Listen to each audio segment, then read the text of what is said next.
We're now going to go over some basic concepts of working with Microsoft Excel, and to begin with an exercise that considers manufacturing bookshelves. Those bookshelves can either be made out of cherry or oak, and as far as required material is concerned, both need 30 board feet. And a worker should also work on it for 16 hours for both of these bookshelves.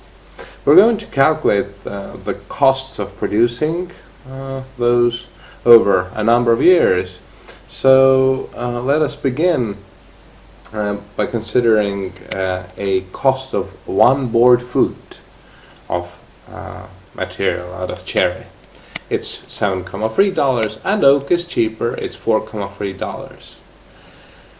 We expect the cost of material to raise by 2.4 and 1.7% respectively, and we consider the worker's salary or labor cost to be $18.5 per hour. We also expect this to raise, so the wage rate inflation is 1.5% per year. The third and the last aspect of costs is called franchise cost, which means that we're producing these bookshelves under orders from a bigger company, which for instance could be responsible for the design, and we have to pay it $1 for each bookshelf we've made. And now let's start by calculating some costs. At first, let's take the year number 0 followed by the next 6 years, and we want to see the first cost. We write equals and click on $7.3. So in Microsoft Excel, each cell has an address. This cell, $7.3, is in B-th column and it's in 9th row. So its address is B9, and we write equals B9 to get Microsoft Excel to calculate this cell exactly from the cell B9.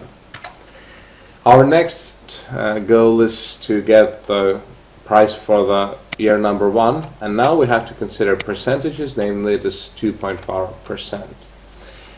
When, for instance, we take number 12 and we take 500% from a number 12, then what we can do is write 12 times 500%, and we'll get the correct answer, 60.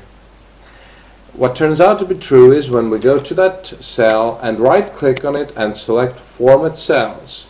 This is actually one of the main places to go in Microsoft Excel. Right-click Format Cells.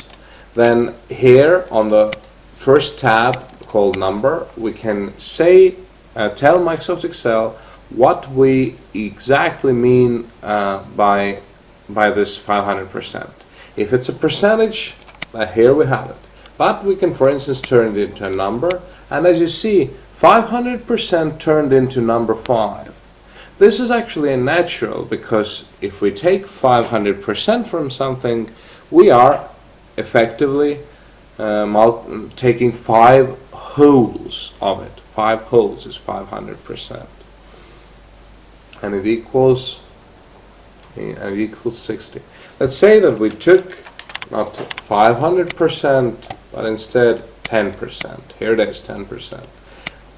Right-click Format Cells. This can actually be done also by clicking Control-1. Control-1. Here it is. Hold Control and click 1. And we can take this 10% and turn it into a number. And here it is. It's 0.1. And that's true as well, because taking 10% is the same as taking 1/10 of the 12. Now the last thing, we say 2.4%, 2.4%, and when we say Control-1, 2.4% is actually, when 10% was 0.1, 2.4% is 0.024.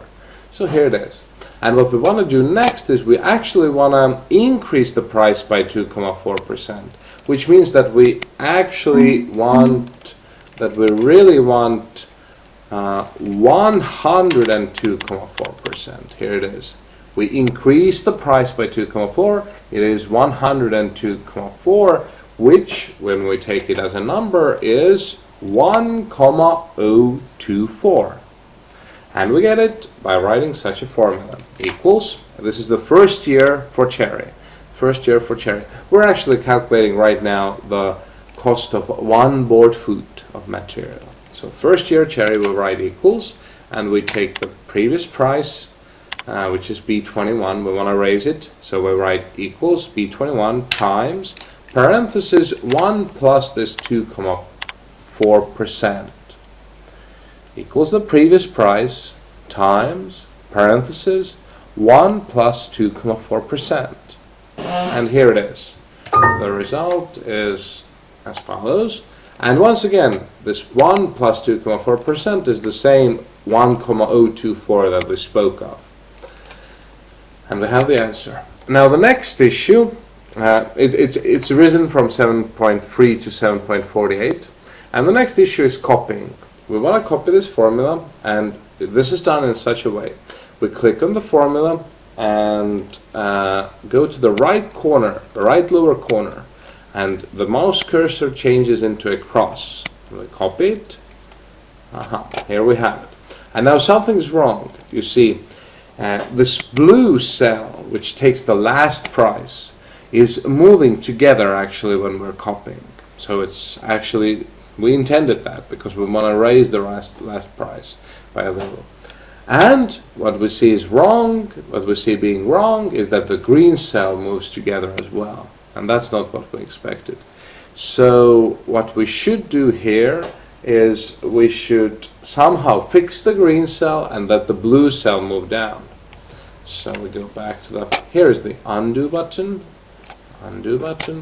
if we can, and redo goes forward in time, undo goes backwards in time. And here it is, this formula has to be fixed. We go to that B10, which is the green 2.4%, and we click on F4 key.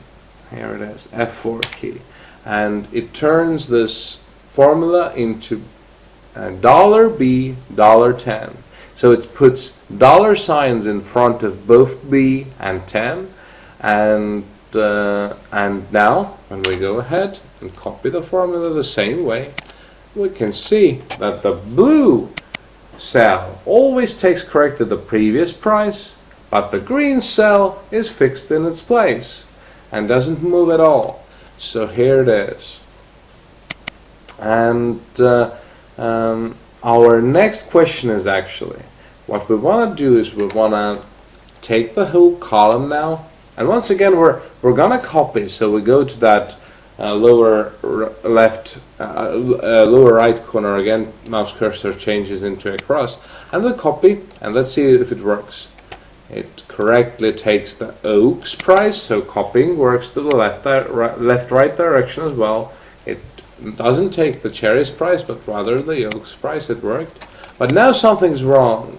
You see, this green cell, which was fixed with $B, $10, has actually stayed fixed. And we don't want that to happen. So we have to fix it somehow. I'm going to click on undo. If you can remember, undo is actually the same as clicking Control Z.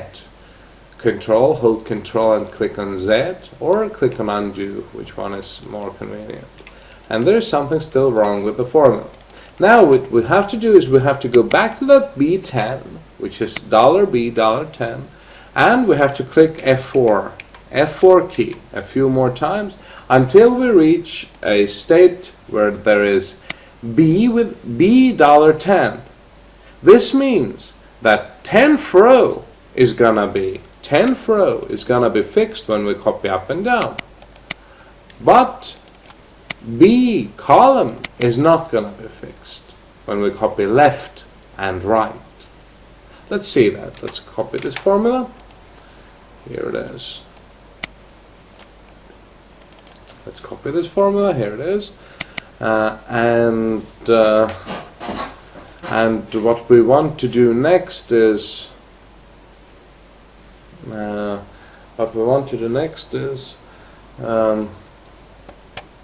it's nicely the green cell really moves down. Sorry, the green cell really stays fixed. So the 10th row, here it is, the green cell is in 10th row. It doesn't move down, so that's correct. But if we take the entire column, copy it to the right, we can see that now the green cell has moved to the right. So now it's C10. So exactly as we expected it to be. So there is a possibility of using those dollar signs in such a way that it's not $B, $10, but rather B, $10. And we have the formula moving just to the left and right, not up, down.